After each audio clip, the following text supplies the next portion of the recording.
Hello friends, I am Ms. Amruta Nandal, working as a lecturer in Electronics and Telecommunication Department at SPM Polytechnic Kumte, Solapur.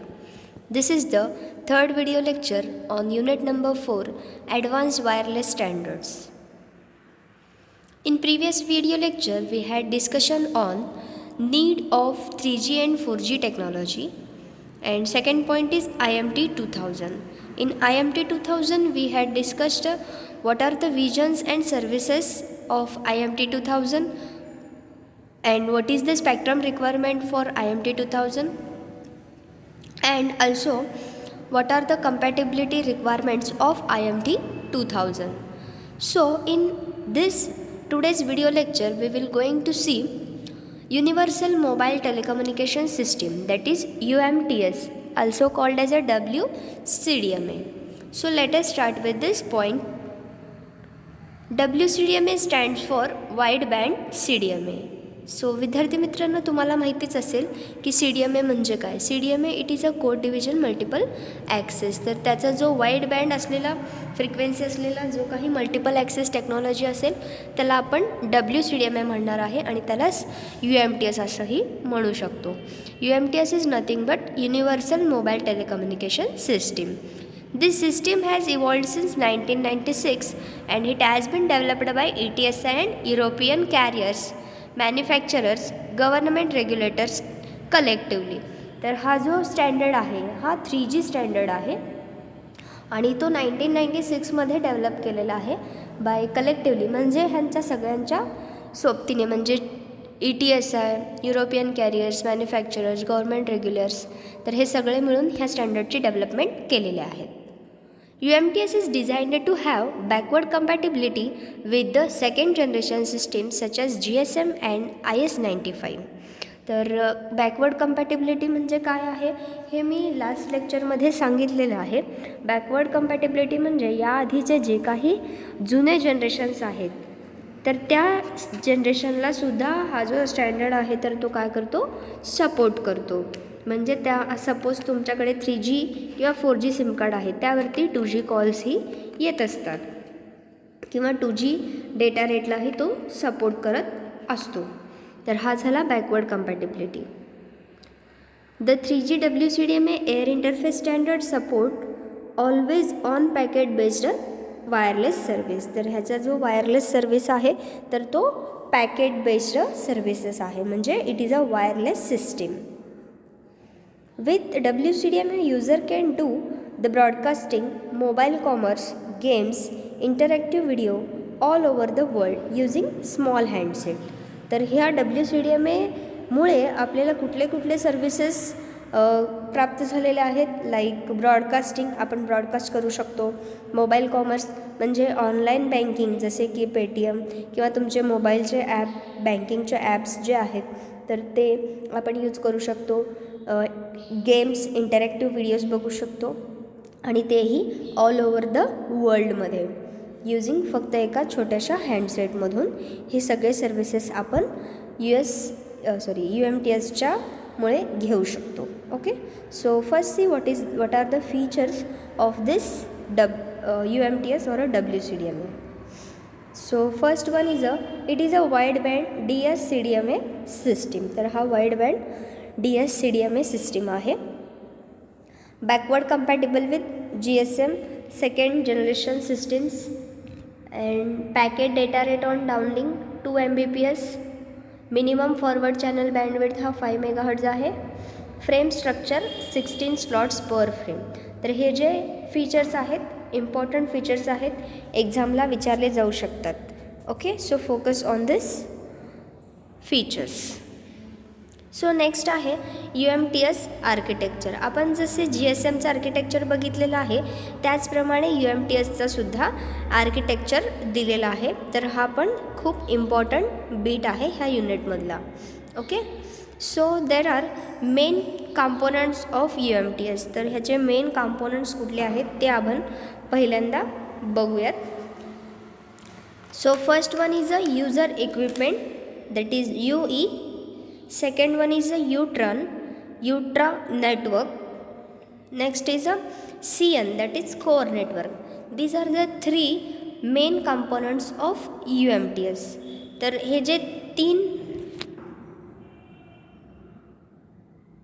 जे तीन main components आहेत तर हे असे divide केलेले आहेत. सो पहिल्यांदा आहे युजर इक्विपमेंट, युट्रा नेटवर्क आणि कोअर नेटवर्क. तर ह्याचं पुन्हा काय डिस्क्रिप्शन आहे, मेनली 3 पार्ट्समध्ये डिवाइड केलेलं आहे आणि त्याचा एक्झॅक्ट आर्किटेक्चर काय आहे ते आपण बघूयात. So this is the main architecture of UMTS. बघा ह्यामध्ये काय काय दिलेलं आहे.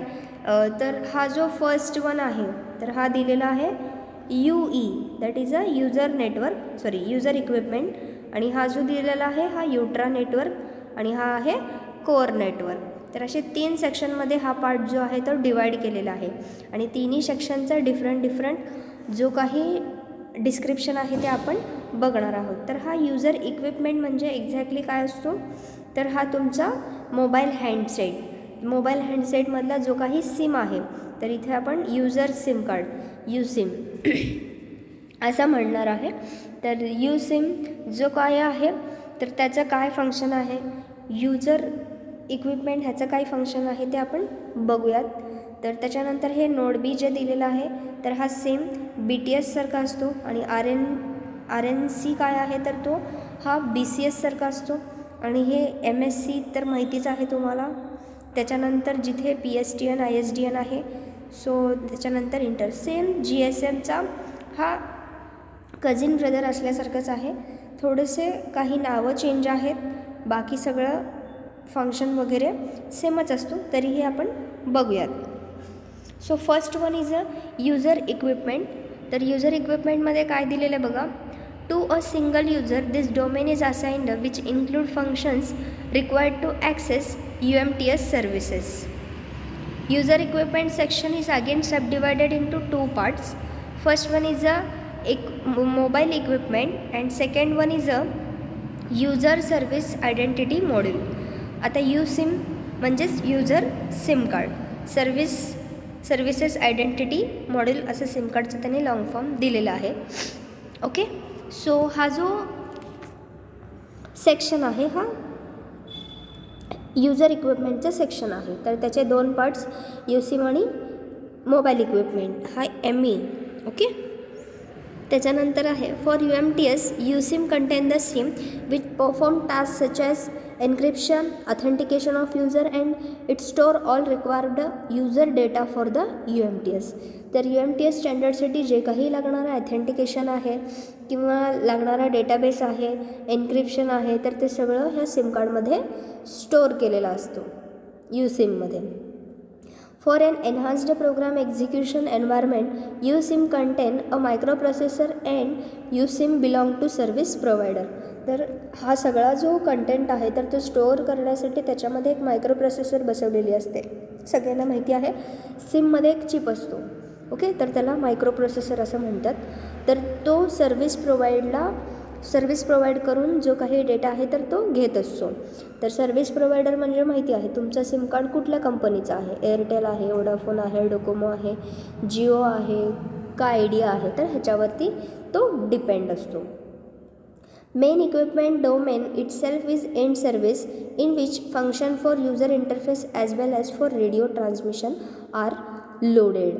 तर mobile equipment domain itself is a end service. तर हा जो मोबाईल इक्विपमेंट आहे, मोबाईल इक्विपमेंट म्हणजे आपला हँडसेट, तर हा जो आहे तर तो मेन फंक्शन युजर इंटरफेस त्यामधला जो काय आहे तो रेडिओ ट्रान्समिशनसोबत तो लोड करून घेत असतो. Okay. So this is all about the user equipment. तर मोबाईल काय आहे, मोबाईल त्याच्यामधला जो काही रेडिओ ट्रान्समिशन आहे तर तो लोड करत असतो आणि त्यामध्ये असलेला जो सिम कार्ड आहे तर तो काय करत असतो, त्याच्यामध्ये असलेला मायक्रोप्रोसेसर सर्व्हिस प्रोव्हाइड करून सगळा जो काही ऑथेंटिकेशन आहे, एन्क्रिप्शन आहे, डेटा आहे सगळा प्रोव्हाइड करून घेत असतो. ओके. सो नेक्स्ट आहे UTRAN. It is a UTRA network. तर हा काय आहे बघूयात. Components of UTRA. तर ह्याचे मेन कंपोनंट्स आहेत. First one is a RNS, it is a radio network subsystem. Next आहे नोड बी. तर हे जे 2 कंपोनंट्स आहेत these are the main components of UTRA network. UTRA network architecture consists of many RNS controlled by RNC and include many node B components. तर ह्याच्यामध्ये काय असतं बघा, एक RNS असतं. RNS are controlled by RNC and include many node B component. तर त्याचा जो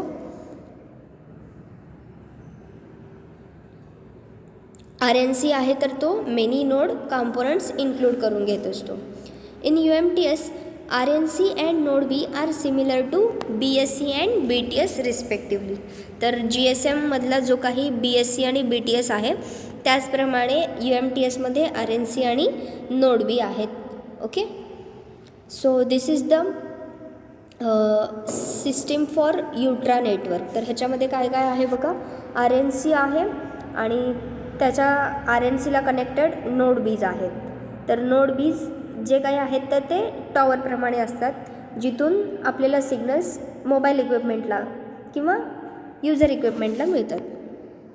the function of RNC radio network controller.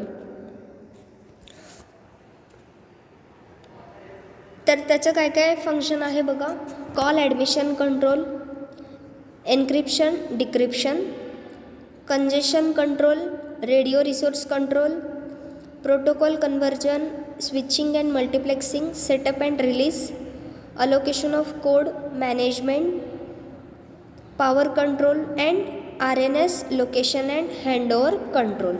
तर हे जे काही फंक्शन्स आहेत तर हे सगळे रिलेटेड टू मोबाईल सर्व्हिसेस आहे. तर कॉल ॲडमिशनचा कंट्रोल करणं, कंजेशन कंट्रोल म्हणजे ट्रॅफिक कंट्रोल करणे, एन्क्रिप्शन डिक्रिप्शन म्हणजे तुम्हाला माहितीच आहे सिक्युरिटी प्रोव्हाइड करणे. तर हे जे काही सर्व्हिसेस आहेत तर ते सगळे सर्व्हिसेस RNC प्रोव्हाइड करणं हे त्याचं काम आहे. तसंच आपण बघूया नोड बीचं काय फंक्शन आहे. Node B is connected to one or more अँटेनास which create one or more cell. The cell may be use either FDD or TDD or both. तर हा नोड बी सेम BTS सारखाच आहे. तर त्यामध्ये काय काय असतं, काही अँटेनस कनेक्ट केले जातात आणि त्याचा एक सेल क्रिएट केला जातो सेम ॲज अ GSM. तर हे जे सेल आहे तर त्यामध्ये FDD किंवा म्हणजेच फ्रिक्वेन्सी डिव्हिजन किंवा टाईम डिव्हिजन डुप्लेक्सिंग यूज केली जाते. सो नेक्स्ट आहे the main function of node B is inner loop power control to moderate near for effect, connections quality and signal strength are measured by node B. तर main जो part आहे power कंट्रोलचा आणि near for effect कमी करण्याचा आणि त्याचसोबत signal strength major करण्याचा जो काही काम आहे तर तो मेनली नोड बीचा आहे. तर हे जे काही मेन पार्ट्स आहेत तर ते तुम्ही लक्षात ठेवायचं आहे, इनर लूप पॉवर कंट्रोल आणि signal strength. Okay, so this is all about the UTRA network. Next आहे कोअर नेटवर्क. तर कोअर नेटवर्कमध्ये काय दिलेलं आहे बघूयात. UMTS core network splits into 2 different areas. तर हे 2 डिफरंट एरियामध्ये डिवाईड केलेलं आहे. प्रिवियस आपण आर्किटेक्चरचा डायग्राम बघितलेला असेल तर वरती PSTN दिलेला आहे आणि खाली इंटरनेट, असे 2 डिफरंट सेक्शनमध्ये डिवाईड केलेलं आहे. सर्किट स्विच्ड एलिमेंट्स आणि पॅकेट स्विच्ड एलिमेंट्स. तर सर्किट स्विच्ड एलिमेंट्स आणि पॅकेट स्विच्ड एलिमेंट्स काय आहेत बघूयात आपण. ओके, सो हा जो दिलेला आहे हा PSTN आणि ISDNचा सेक्शन आणि हा दिलेला आहे इंटरनेटचा सेक्शन. तर आपल्याला जेव्हा कधी डेटा डिजिटलमध्ये कन्व्हर्सेशन कम्युनिकेशन असतं तर तो पॅकेट स्विच्डमध्ये असतो. सर्किट स्विच्ड हा ॲनालॉग असंही तुम्ही म्हणू शकता. सो नेक्स्ट आहे SGSN. It is a servicing GPRS support node. So SGSN हा काय आहे, सर्व्हिसिंग GPRS सपोर्ट नोड. काय काम आहे बघूयात त्याचं. The function of SGSN are mobility management, session management, interaction with other areas of the network, billing. Okay, so हे जे 4 फंक्शन आहेत तर ते SGSNचे आहेत. तर SGSN हा काय करतो, जो काही मोबिलिटी मॅनेजमेंट आहे आणि सेशन मॅनेजमेंट आहे तसेच बिलिंगचं जो काही काम आहे तर तो या SGSNचा काम असतो. तसेच interaction with other areas of the network, हे सगळे फंक्शन SGSNचे आहेत. नेक्स्ट आहे GGSN. तर हा GGSN काय आहे? It is a gateway GPRS support node. It is central element within the UMTS packet switched network. It handle interworking between UMTS packet switched network and the external packet switched network. जे काही दोन different networks आहेत UMTSचे आणि internal आणि external नेटवर्कचा जो काही network आहे तर तो स्विच करण्याचा नेटवर्कचा जो काही काम आहे तर तो हा SGSN gateway GPRS support node करत असतो. In operation, when a SGSN receive data addressed to a specific user, it check if the user is active and then forward the data to the SGSN serving the particular UE. तर ह्यामध्ये काय होतं, जेव्हा other नेटवर्कला जेव्हा services पाहिजे असतं तेव्हा तो ॲक्टिव्ह आहे का नाही तर तो बघत असतो, चेक करत असतो. सपोज अदर नेटवर्क जर ॲक्टिव्ह असेल तरच तो त्याला SGSNकडून सर्व्हिस प्रोव्हाइड करत असतो आणि SGSN UAला असे तो चैन आहे. GR is the GPRS register and for including user specific data. So this is all about the core network of the UMTS. So आपण काय काय बघितलेलं आहे आत्तापर्यंत एकदा रिकॅप करूयात. तर हे जे दिलेलं आहे तर हा जो आहे हा युजर इक्विपमेंट सेक्शन आणि हा आहे युट्रा नेटवर्क आणि हा आहे कोअर नेटवर्क. तर हा युजर इक्विपमेंटमध्ये काय दिलेलं आहे, दोन पार्ट्स, एक असेल मोबाईल इक्विपमेंट आणि एक असेल युजर सिम. तर मोबाईल इक्विपमेंट हा काय करतो, जे काही रजिस्ट्रेशनचा पार्ट आहे तर तो करून घेत असतो. सिममध्ये ऑथेंटिकेशन, सेक्युरिटी आणि युजर डेटा कलेक्ट करणं तर तो हा कुठून घेत असतो, नोड बीकडून घेत असतो. तर युट्रा नेटवर्कमध्ये मेनली दोन कॉम्पोनंट्स आहेत, RNC आणि नोड बी. RNC आणि हे नोड बी सेम BSC आणि BTS ह्यासारखेच असतात सेम GSMमध्ये. आणि हा RNC काय करतो, नोड बीला जे काही सर्व्हिसेस प्रोव्हाइड करायचे आहेत तर तो प्रोव्हाइड करतो. आणि नोड बी हा काय आहे, it is a like of BTS like antenna. तर त्याला काही अँटेनास कनेक्टेड असतात आणि ते जे काही अँटेना आहे तर ते युजर इक्विपमेंटला नेटवर्क प्रोव्हाइड करत असतात, एक सेल क्रिएट करत असतात. त्याच्यानंतर आहे कोअर नेटवर्क. कोअर नेटवर्क हा अगेन 2 पार्टमध्ये डिवाइड केलेला आहे, लाईक सर्किट स्विच्ड नेटवर्क आणि पॅकेट स्विच्ड नेटवर्क. त्याच्यानंतर आहे SGSN आणि GGSN. तर SGSNचं काय काम आहे, GGSNचे काही सर्व्हिसेस आहेत तर ते तुम्ही तर हे जे इथे दिलेलं आहे SGSN आणि GGSNचे जे काही फंक्शन्स आहेत इथे दिलेले आहेत. Okay, so this is all about the architecture of UMTS and this is the home assignment for today's video lecture. Describe the features and draw